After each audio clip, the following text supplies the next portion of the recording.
marketing service. On the podcast today, we have Angel Ribo. Welcome, Angel. Thank you. Thank you very much for having me, Thomas. My pleasure. Would you like to tell the audience a bit about yourself and what you do?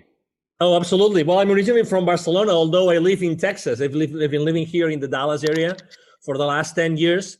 And, in a nutshell, what I do is I help both corporate CEOs and established entrepreneurs to bridge the gap globally for expansion and exposure.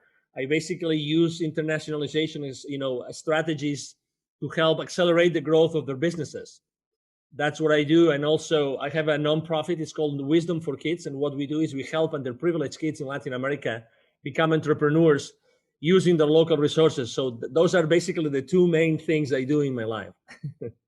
Well, on LinkedIn, we've actually had short conversations about that, haven't we? Absolutely. Yeah, I'm very active on LinkedIn. Actually, LinkedIn is I would say the main platform where I conduct my business and my clients' businesses. And actually what I consider myself to be a LinkedIn influencer. Actually, I use my influence to help my clients get their messages and their products and services out to their markets. So yes, exactly.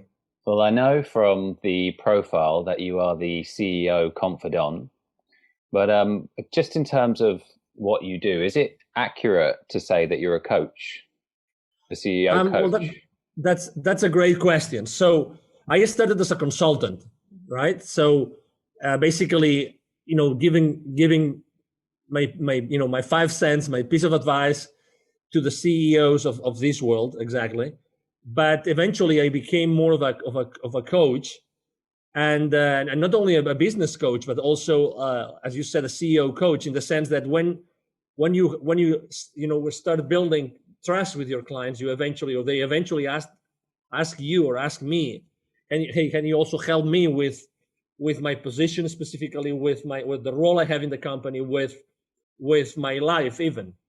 Because again, you cannot isolate the different roles that we all play in our lives, right? We're probably friends, we are sons, we're maybe parents, right? We have many different roles in our lives. It's difficult to isolate them, and as soon as this trust is being built with them, yes, to your point, additional ways of helping my clients and business partners arise. So they might come to you for business help, and then also it might cross over into their personal life. Yes, absolutely. It does very often. Exactly. So what are the common traits of successful CEOs that you have observed? Yeah. Number one, and actually that's one of my mantras in my business, which is, they take action immediately, right? And it doesn't have to be necessarily like perfect action. And that's something I use that's a nugget I use all the time, which is take imperfect action now. Take imperfect action now. And I use that also with my entrepreneurial, clients, customers. And that would be one. So they're less, let's say, I wouldn't say fearless, but they're less fearful of taking action and going to the market and making business decisions and marketing decisions, although they don't have all the information, all the variable, right? So they like to take risk. That would be the second one. They'd like to take risk because they know that taking risks, they can go to the market and they can actually, in the entrepreneurial world, there's this concept of the minimum viable product, right? So there's this minimum viable characteristics of a particular product or service that when you start offering it to the market, you get the first feedback, right? So they are very good at that. They're very good in start talking with their potential future clients and asking them, hey, I am planning to do this. I am planning to offer, this to the market. I'm planning to send this to offer this product or this particular service. What do you think about it? And they're very good in grasping this market intelligence very early on in the life cycle of that particular product or service.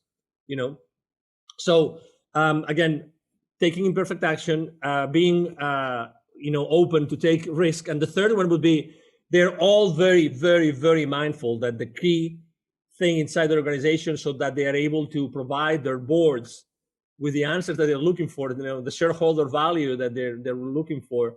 They're very mindful that everything relies on their teams. Okay, it's not that everybody does a great job in educating or engaging or keeping their employees accountable. Obviously, every single CEO would like to have a high level of accountability within their employee base. But the reality is that that depends a lot on their leadership style, right? Mm-hmm. It depends a lot on the engagement of the employees. But they are definitely completely mindful that and conscious that their team is everything for them, and every single decision they make as far as growing their team or maybe downsizing it whenever the circumstances make them do that, they are very, very mindful that the talent and everything that they have been developing within their team is the main asset that the company has. So they put a lot of effort in making sure that their own messages, the messages that come from the board, really, really, really go down, not only onto their own leadership team in the company, but to the rest of the employees of the organizations. Those would be my three main traits that I have found throughout my life. The first thing that you mentioned is also something I've heard about billionaires. So they basically looked at common traits among billionaires, and the way they phrased it, which is reminding me of what you said, was they're willing to take action regardless of the certainty of whether it will work or not. So you said it was risk, but I mean, it just makes me think of that because a lot of times we don't know whether something's going to work, but the billionaires or perhaps CEOs in your case, they're willing to take the action anyway. Exactly. And actually this is also a common trait with I work a lot here in Dallas, in the Dallas Fort Worth area with entrepreneurs, with startups, and very, very embedded, let's say, in the startup world. And I work with business incubators, business accelerators. And something that I find in common all the time is that sometimes people say they really want to go to the market early, but they are fearful of going to the market. They are fearful of maybe talking to the market too early because they have this idea and they want to get, hold on to this idea, this concept, and they don't want anybody to know, blah, blah, blah. I would say, I always tell them the same thing. I tell them, I'm afraid that you're looking at the world from a scarcity mindset, right? Because, I mean, of course, there's this, super multi-billion dollar, ideas like, Uber or Airbnb or many others, right? I mean, I understand that. But regardless of that, I think that it's very important that very early on, you get these early wins, that they give you the confidence to keep moving, to keep, moving forward and doing things. And I like to think of organizations. I sometimes, I have my own like frame of reference in my life. I see the life in a very specific, peculiar way. And I think that both people and companies are just energy. That's how I look at the world. They're just energy. So, a company, a startup, it's just a whole, bunch of energy that is being built by one of many different people. But at the end of the day, you want this energy to get into the market, right? You want this energy to touch the market because it's going to be, benefiting the market. It's going to be, bringing additional value to the market in the form of service or product. It doesn't matter. And as Tony Robbins says very well, the amount of wealth that you are able to generate with your business or with your life is totally, proportional to the amount of people that you're able to add value to. So, why being, again, although I know that intellectual property is important, why not going very early on into the market? Just take your chances and start deploying this, start testing it. Proof testing is the number one thing I always advise both my CEOs when they want to launch a new product or the newly established ones when they are starting with a completely new venture. Just don't, those precautions, which I understand come from a mindset of scarcity, and not everybody is in agreement with me, but hey, there's enough business, there's enough needs out there in order to fulfill, as much as you would like to offer to them, literally. And if it's not locally, it's going to be in other areas. That's why I'm very strong on internationalization and going international, going global, because there are a lot of products and services that are not only valuable locally, but in many other areas in the world. Well, yeah, so much so. And tell me if this was not what you were going for, but your phrase about the minimum viable product, so much so that it's actually got its own name now, right? So it's in they call it products being in beta. So, we're pushing this out and you're going to be the ones that are testing it, right? Is that kind of what you meant? Yes. It's the concept is exactly is very similar. In the entrepreneurial world, they use this term just because, it's the minimum viable as far as what? Viable as far as you are able to serve a need, right? So exactly, it's the earliest stages of a product or of a service, which is exactly the concept of a beta, right? So you are telling your clients, I'm launching this. I would like you, if you were so kind, to test it along with me, and you tell me the feedback. You tell me what you think about it, so we can move forward. Exactly. I think that the smartest companies do that. They actually reach out to you and they tell you, would you like to beta test our next product or service? I think it's extremely smart, and allows you to have this early on feedback from what will happen down the road. So because you've worked with so many of them, what are the common mistakes that a lot of CEOs make? If I had to mention only one, the most important one is definitely that they don't care enough about engagement. They don't educate their teams enough so that they don't feel engaged, and they don't engage, And if they don't engage, you cannot keep them accountable. So, is that with staff engagement? Yes, exactly. That's definitely the one. And as the company grows, one mistake that I see very often is that they stop being the leaders that they were in the beginning when the company started. So they little by little they kind of start building the ivory tower kind of thing, and they forget about they're not so involved and engaged with the rest of the team. I would say that's definitely the number one, let's say, mistake or challenge they have as soon as they start growing, making sure that they give their teams the right education, so that they really feel that, oh my God, I feel empowered. I really understand that we can do this. Because at the end of the day, we do not have to forget. I mean, you have your own business, Thomas, so we don't have to forget that, or we shouldn't forget that we exist because we put an equity, and we want a high return on that equity. We invested in our business. We invest with our time, which is the most valuable thing that we have in our lives, our time. We invest that time and that money, and we want a return. That's why companies exist, to provide the owners, the shareholders, to provide them with a return, right? That's why we exist. And sometimes we forget that, but what if every single employee was fully aware of the financial implications of their business decisions, right? So that's extremely important. And that actually, it's funny because, as you know, it wasn't the case in Europe, and it's not the case here in the US either. We are not educated, from kindergarten up to 12th grade or high school, we're senior high school. We're not educated on financial, acumen. We're not educated on financial literacy. So even if we have worked for large corporations and then we become entrepreneurs ourselves, we have never received the right level of financial literacy, which allows us to be fully mindful of the consequences of what we do. It's kind of up to you, isn't it, if you want to learn about that stuff? Exactly. But it's funny because we are still, both of us were entrepreneurs, right?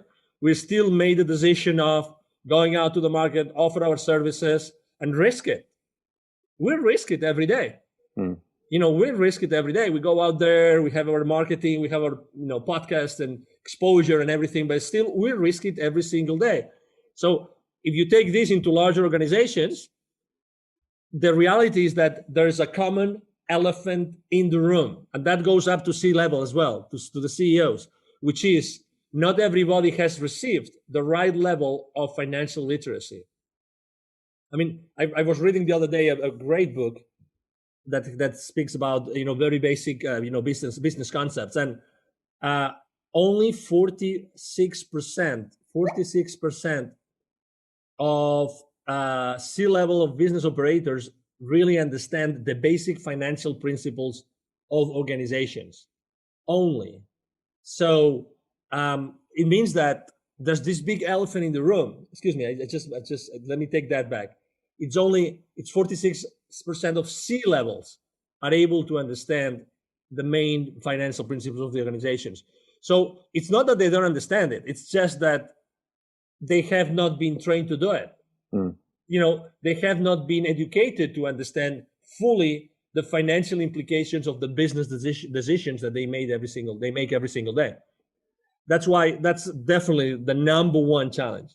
It's the disengagement of the employees for a lack of, or due to a lack of education. Well, coming back to your point of engagement, do you think that's a problem of incentives? So I think there's an issue with staff potentially speaking up where there's an element of risk there for them. Whereas if they don't speak up about let's say a problem or an issue, they're no worse off than they already are right there. Yeah, you're talking about another of the challenges that companies have, which is managing expectations, right? All the time inside an organization, we are always managing expectations, or our bosses or our peers are managing expectations, and we don't talk about it. There's things that we don't talk about it. To what you just said, just explained, we don't talk about it, but we should talk about. We should be working on a company, in an organization that allows everybody to speak up about anything, anything. We should be able to speak about anything inside the corporation. One of them being incentives. Is incentives an important ingredient in the engagement equation? Absolutely, it is, but it's not the only one. And again, think about your career, right? Think about your career since you had your first job until you had your last job, or even if you have a job right now. Would you trade some of your paycheck for having a better job? A better boss, okay, or a better culture? Would you be willing to forfeit part of your check if you were going super excited every single day to your work, to the company that you're working with? And I would probably say yes, 99% of the time. Yeah, I think there's a lot of evidence to suggest that that's the case. Exactly. Because, when you are excited, you love it. I just love to go to that place and meet with that person and work together with that thing, because it's, again, and that's something also that Tony Robbins says very much, which is the quality of our lives is the quality of our emotions, right? And again, unfortunately, we trade in those emotions for money. So is money a good incentive? Yes. And there's people maybe that are more incentivized by money than others, but still, what about culture? What about culture? What about if you were given all the education, again, going back to education, what if you were given all the education that you need inside the company, that you feel really empowered, and you feel that you thrive in that organization? Is that going to impact positively engagement? I do feel so.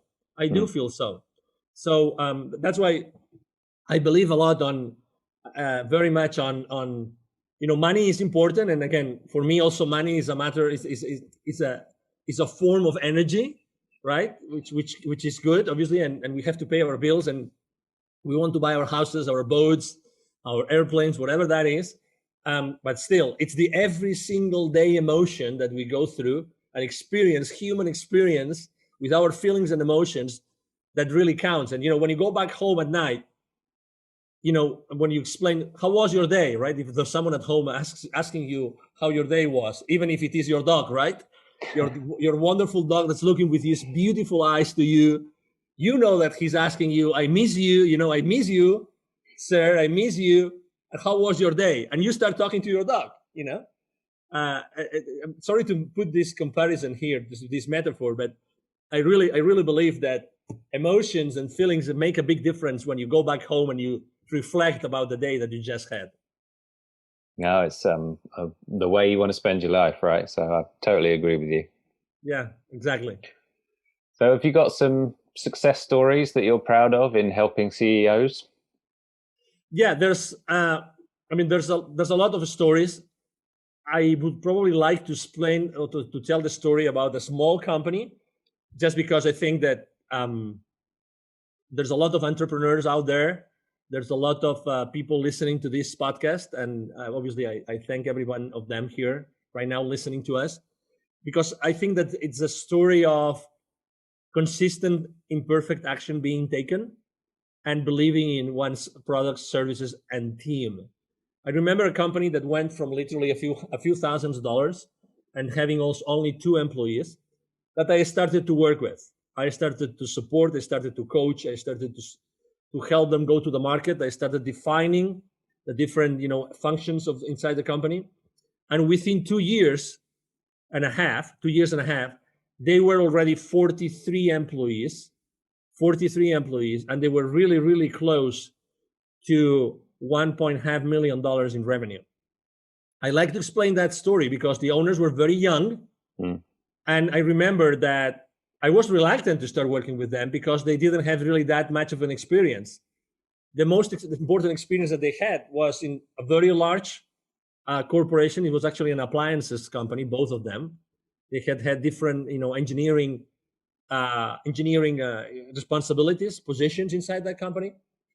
But they didn't have management experience. Again, they didn't have management experience. But oh my God, their passion was over the top. You could tell these guys were going to do it. I still remember when they came to see me. I think we met at a restaurant or a coffee shop. I was inside. I saw them when they arrived in their car. They had this very small, tiny car. I mean, I remember that. I mean, image as if it was now. But they were with this big smile in their faces, and they really wanted to do that, and they really wanted to work with me. And oh my God, it was a blast. I mean, obviously we are friends today, and we respect each other a lot. But it was their passion. It was there's nothing impossible. We are going to do this, and we are going to do that much better than anybody else. It was this, I mean, they didn't care about competition. It doesn't matter if we are the newcomers. It doesn't matter. We are going to do this in a better way and the right way.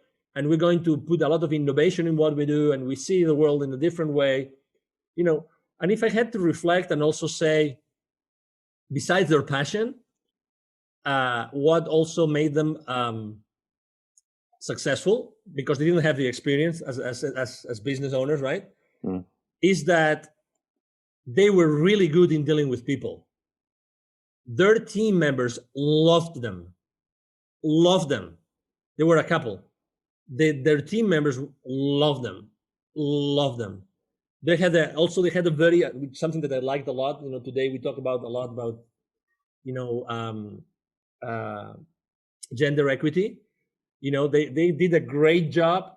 I mean, their industry was high tech, so it's a man dominated industry, but they had a very well balanced. I work a lot in the diversity and inclusion space, and they did a great job bringing female workers and male workers all together for the good of the company. And very, very young, very, very excited employees still today. I mean, I haven't worked with them for the last 10 years now, and 5 years now, but they still remember me, and I will never forget. Every time I was going to visit them, the excitement, their team, the way that they were supporting each other and helping each other internally. That was really a great experience.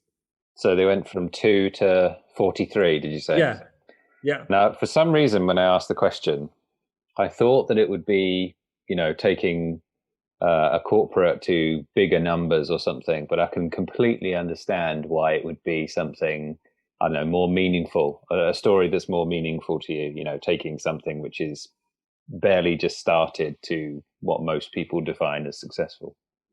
Yes, obviously it's important to help a company, for instance, to expand internationally, to build a distribution channel so they start generating millions of dollars within a couple of years, 3 years, and you have a big budget to spend to do that as well. But that's it. I mean, when a large corporation starts doing this, they already have all the checks and balances and everything in place. Obviously, it's a nice story, and we help a lot of people, but it's a completely different environment, right? It's a completely different experience as well. Yeah. Because obviously every single one of these 43 means 43 different families. Yeah, it's more personal, isn't it? Yes, it is. So have you noticed some trends or circumstances where a CEO would commonly reach out to you? Yes. Yeah. Number one, I think that, and I'm going to talk about marketing now, right? I think it all depends on how you market yourself. And obviously, I mean, thank you for this opportunity today, because at the end of the day, every time that I expose myself, I'm reaching out to the world, and the world is listening to me, right?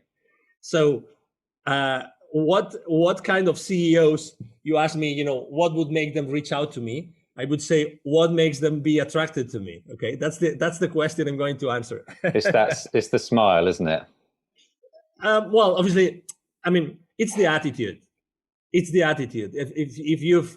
If you've read that book from this guy that was so many years in the concentration camps in Germany, Viktor Frankl, In Search of Meaning, if you've read that book, he would say that regardless of where you are in the world, even if you are for 5 years, 10 years in a concentration camp, it's your attitude which is going to keep you alive.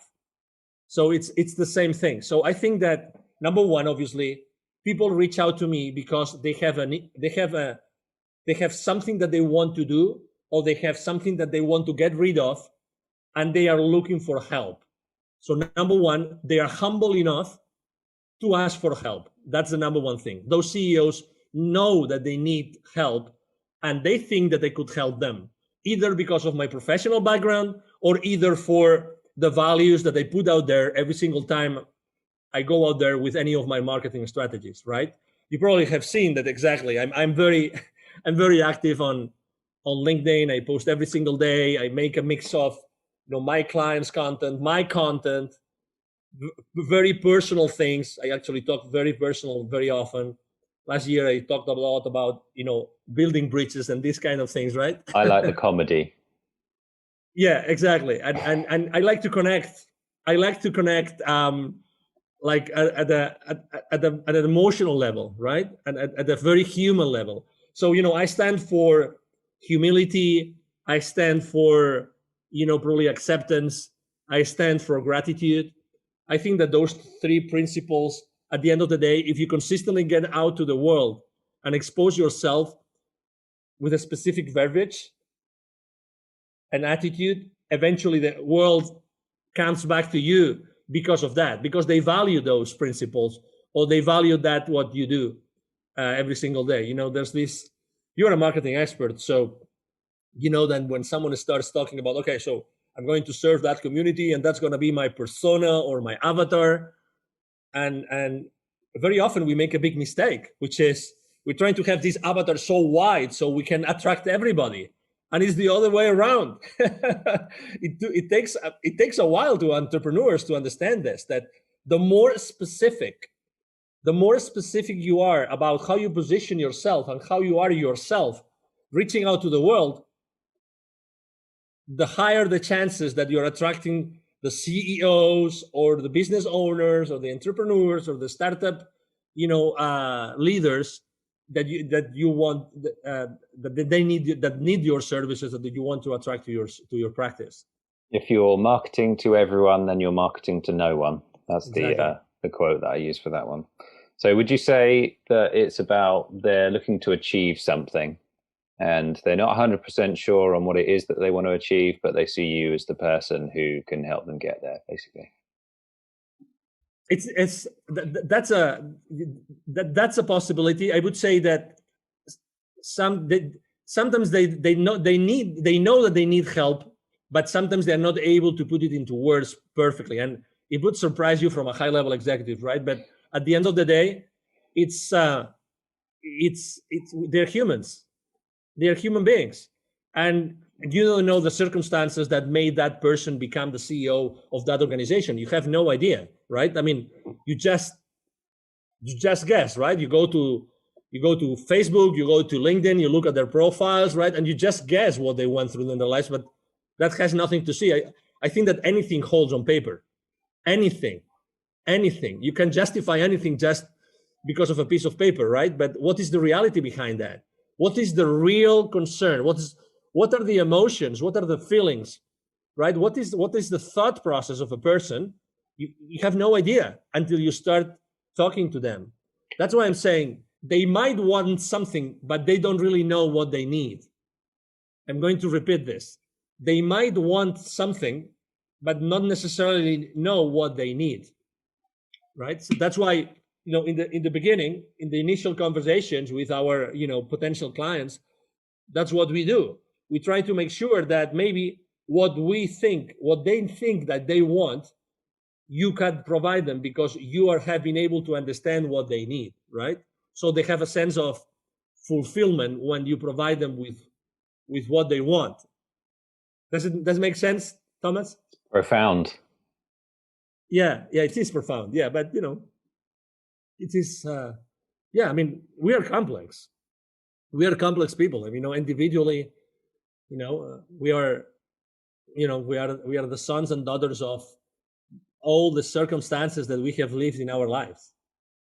Well, the other thing that your answer made me think of is when you get to CEO level, it's perceived by everyone else that that person's super successful and everything they do just kind of works. But in reality, it's a lot more messy than that.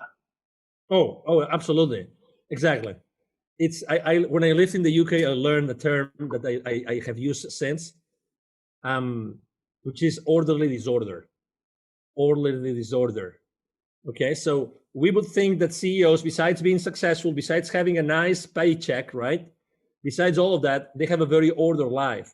Or maybe they have an orderly disorder life. I would say they don't even get there, to be honest, because most of the time they have had to sacrifice some aspects in their life, some of the roles, in order to be so successful.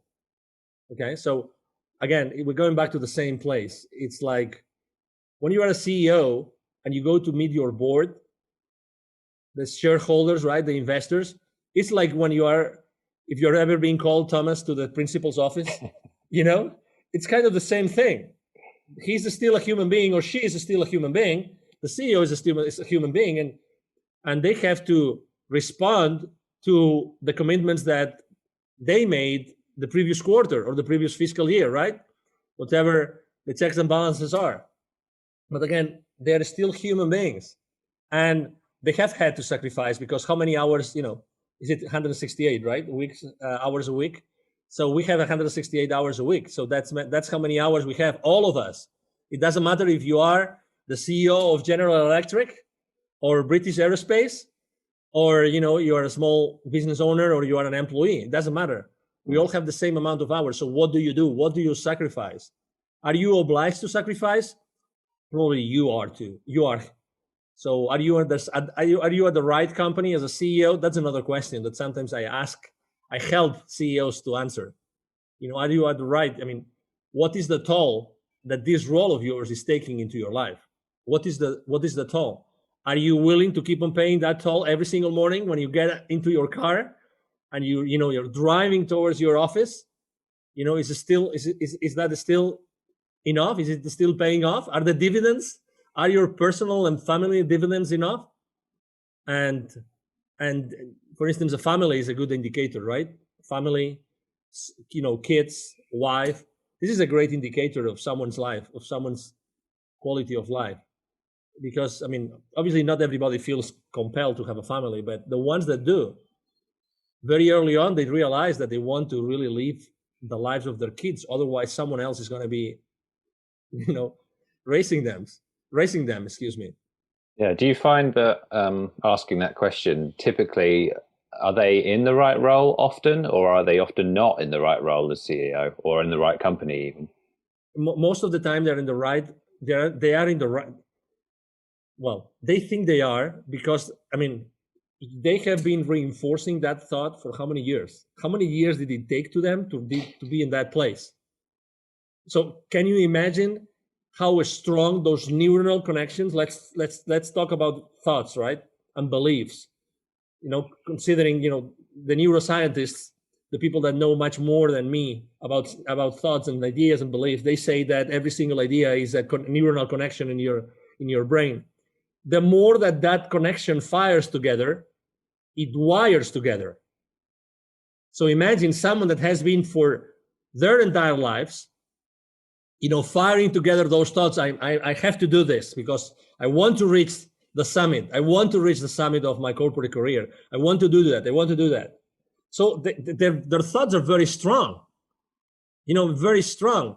So then it's when you ask the right questions is that they start opening themselves and they start valuing and assessing the decisions that they made throughout their lives.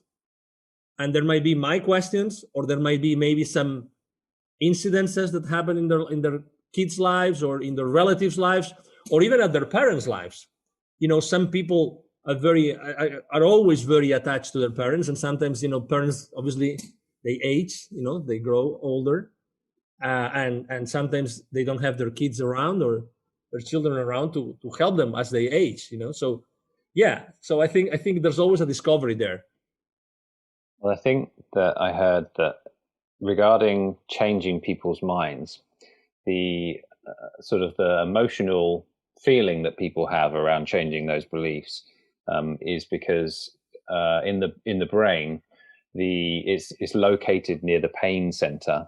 So it's almost like if I have to change my mind at this point, it's actually going to be painful for me. That's the link that's somehow there. Although I'm no neuroscientist, so that might be completely wrong. Yeah, I don't know about that, but obviously, we are still animals, we are sophisticated animals, and our brain is still, the heritage of this animal kingdom that we originated, initially. And we have to, well, we know that this is, we want to preserve our life, right? That's the main thing. We have this survival instinct, and we still have this survival instinct totally ingrained in our personality, in our character. So a segue into, how did you get into the field of coaching CEOs? How did you start in this? Yeah, so basically when I started my career in the 90s, actually it was in the moment in which I moved out of Barcelona and I started my work in the UK, that I started to make a lot of phone calls. So my position was an inside sales position at that time, and it was caring about corporate accounts in many different countries in Europe. But the phone calls I was making were from the UK. So I started to have systematically over 1,000 conversations every single week. Okay, so I was having a lot of conversations. We were really a machine. You would say they would be very brief. I mean, not necessarily. I would have like long conversations and very short conversations. But when you start talking to people, and most importantly, listening to people, you realize that we don't have different problems as human beings. We all have a lot of the same problem. And it's fear for one reason, for another. We feel uncomfortable, we feel unease, whatever that is. And that relates to our company, it relates to a business, it relates to our employees, it relates to our finances. But at the end of the day, we all have the same thing, which is we are fearful for something. There's something that we would like to feel more comfortable about, right? And that's, so when you do something systematically, and when you do something over and over and over and over again, you start seeing, commonalities. You start saying that, oh my God, maybe there's something here that I'm realizing. I'm realizing that if I listen properly and if I ask questions, I'm realizing that I'm giving these people with the right level of, trust, or with the right level of, not trust, confidence, excuse me. We use the same word in Spanish. So, and that's when I realized, oh my God, I really can do that. And also something is that I was very good in dealing with gatekeepers. So I would reach out to C-level executives with some frequency. So I realized that, again, these people were, exactly the same way that the people at the bottom. You know, maybe they were more scarce in time. I get that, right? Because they have a lot of things to do in a single day. I get that. But at the end of the day, they're human beings. And the good thing about people at that level is that they don't get any we would say BS in the UK, in the US, right? You understand what I mean? So it's good to have a very direct conversation. Mm-hmm. So they don't, you don't have to go around the bushes. It's great. I love to be direct.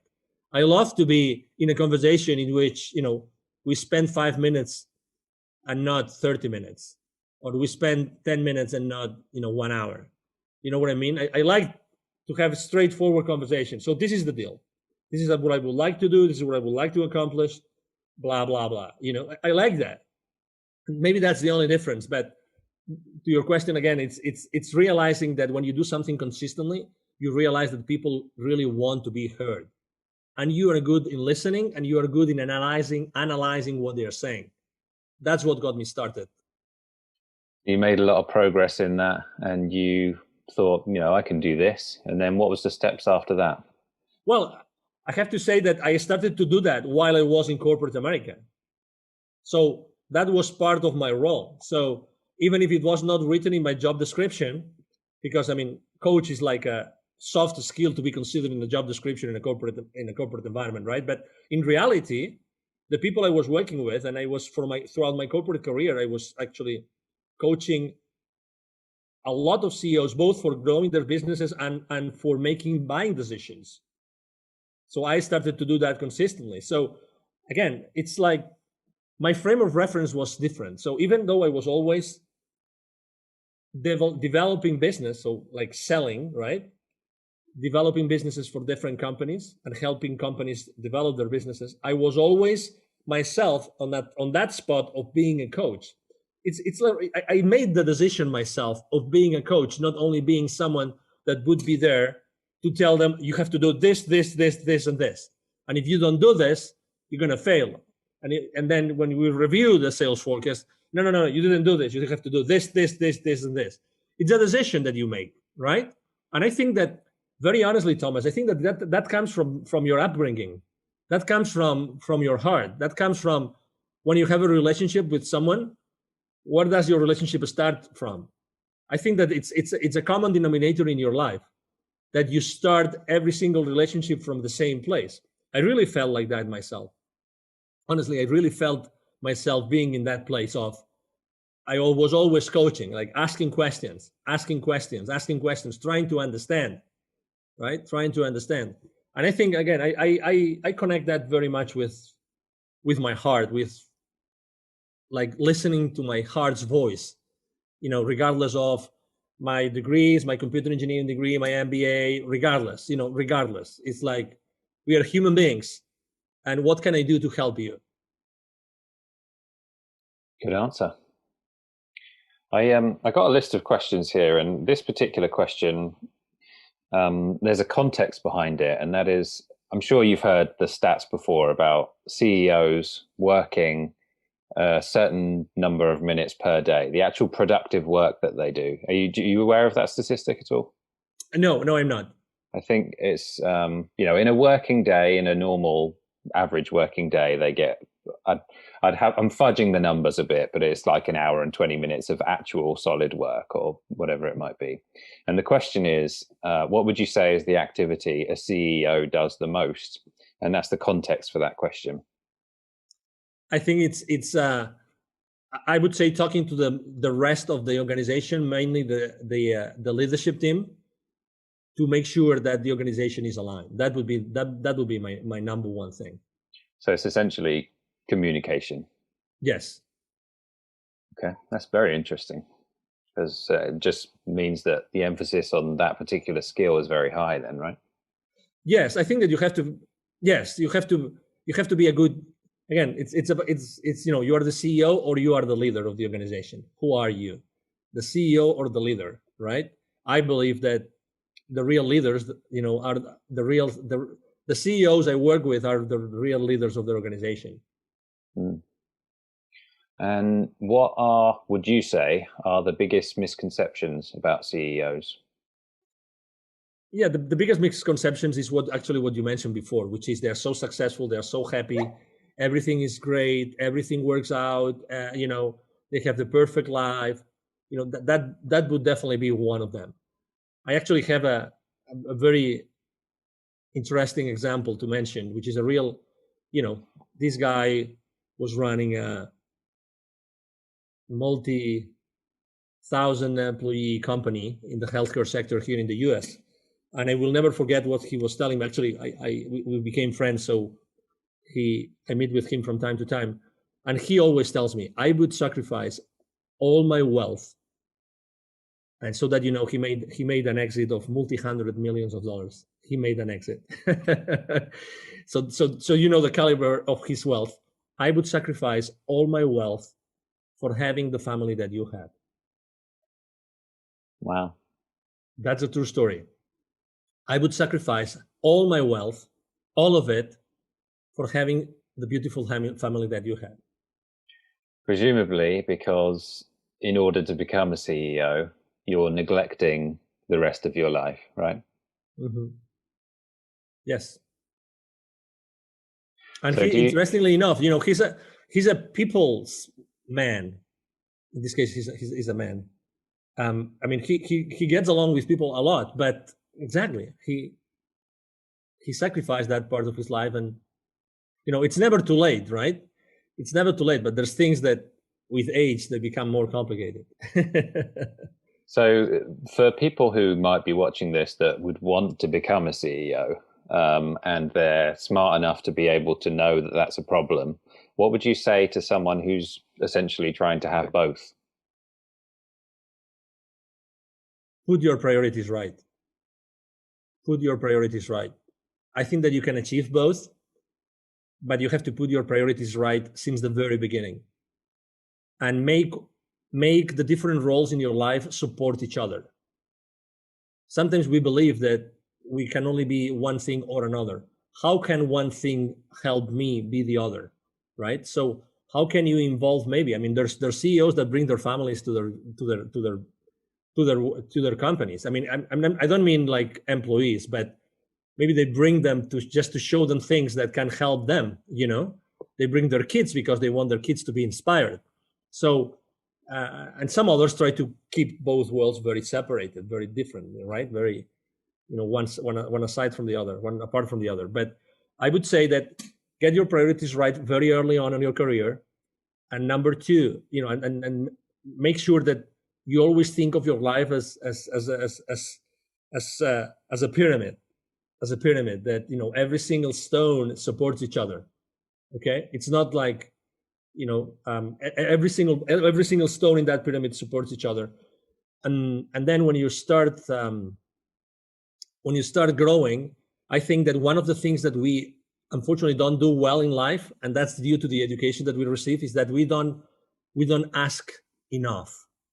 We don't ask enough, and I think that's a common denominator inside in the corporate world too, is that we don't set the right expectations, or we don't ask enough, or we don't ask enough questions to the right people expressing what we can do and what we want to do for that organization. Okay, I've seen people progressing inside their organizations, becoming the CEOs, and those were people that were obviously, they were very passionate, they were very clear, they were very focused, but at the same time they were asking the questions, and they were asking that they wanted to do some things. We tend to be, in general, asking questions aloud and to be exposed is not properly valued, socially speaking. It's identified as you don't fit in because you ask that uncomfortable question. I think that we all should. If I started my life again, all right, if I started my life again, I would probably ask more questions and continuously ask questions and ask to receive. And there's a universal law here, which is the law of reciprocity. I think that we don't receive enough because we don't ask enough. I think there's probably also an issue there with, I think that human beings feel like they're more transparent than they are.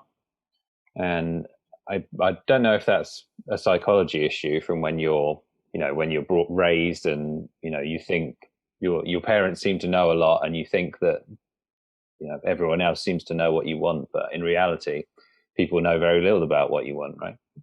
Well, let me tell you a very simple example. You're going with your parents to see some relatives or some friends, and what's the first thing that your parents are going to tell you? Most likely, don't ask for anything unless you're being offered, because it will be considered as rude, right? And I used to think like this before. I mean, I remember my mom telling me, please make sure that you behave, make sure that you don't do this, you don't do that, you don't do that. How many don'ts compared to the do's would your parents tell you when you would visit some relatives? So there's this sense of fitting in that I think is too strong in the world today, and that makes us not ask in order to receive, to be very honest. So, would you ever coach someone to go from an existing lower job to becoming CEO, or have you ever done that? That's a great question. I haven't done that. I've seen people around my clients in the organizations I've been working with, but I haven't personally done it. But would I be able and willing to do it? Yes, because I've been able to help people at different levels of the organization, right? So, but going back to the marketing thing, you have to be very focused on what you do, right? So, could I do that? Could I offer someone to do that? Yes. I have not offered it as a service. I have not publicized it. I haven't, throw it to the world out there. But could I do it? Yes, because So you wouldn't decline it, but you know who your customer is, which is CEOs essentially. Yes. So I wouldn't decline such a request from someone. If someone asked me to do it, I wouldn't say no. I would say yes, because also I believe that you have to always. I mean, even myself. I mean, I put myself out of my comfort zone every single day because not because I like to feel uncomfortable, but because I just like to test myself. It's like a podcast interview. Actually, you don't know what the host is going to ask you. Even if they provide you with a list of questions, it doesn't matter. Still, there can be a lot of different questions which are going to be asked, and maybe you are not comfortable answering. Honestly, I believe that every single podcast interview I'm giving, it's a growth opportunity for me. Totally. Well, they can. I mean, questions in general can get you thinking about stuff that you hadn't otherwise thought of before, right? Yeah, exactly. So I know you mentioned Tony Robbins. Who are your mentors? Yes, so I haven't really had mentors in my life, like mentors, one-on-one mentors, but I have had like generic mentors as Tony Robbins. I consider him, maybe I don't consider him a mentor, but I consider him someone that for a couple of years he made a huge impact in my life. It coincided with my relocating from actually Latin America to the US. I went to a Unleash Your Power Within event by Tony Robbins, and it was so intense, and he mentioned several concepts that changed my life forever. So that's one of them. The other one is Dr. Joe Dispenza. He's a neuroscientist. Dr. Joe Dispenza is a public figure as well. He does thousands of people events, and I like a lot because of what I do. I like a lot to study the science behind the behavior of people. I like that a lot. A lot. And then I consider myself very spiritual in the sense that I'm always looking for additional answers to what's going on in the world, what's going on in my life, what's going on in the universe, these kind of things, And when you are trying to find those answers, so there's a whole bunch of people, I have a list of affirmations that I use every single day. I try to sing and I try to dance, those are my mentors because I'm a very high energy guy. I can be very, very quiet, but at the same time, I'm also, I build myself with additional strength every time I sing or every time I dance. I really, those are activities that feel my human and spiritual side a lot. Well, I like the story about the UPW event.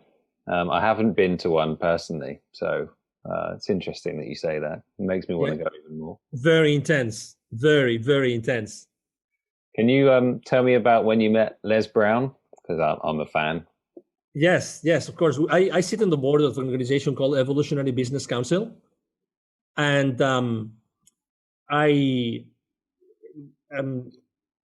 we are basically a group of very highly influential people in the world. We are like almost 600 million people altogether of outreach. And we are only 320 people in that organization, but that's the combined outreach that we have. And we very often invite people like Les Brown, and he's actually a member of the organization.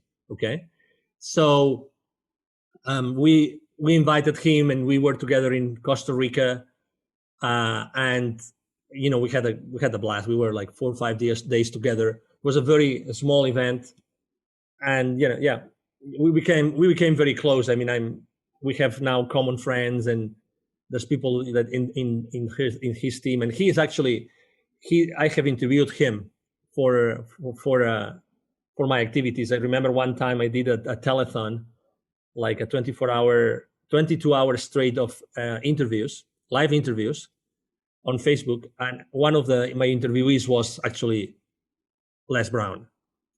And since that was 4 years ago. That was 4 years ago. You've probably seen the picture online, my picture with him, right? And we've been in contact. I met his son then also as well. I met his daughter.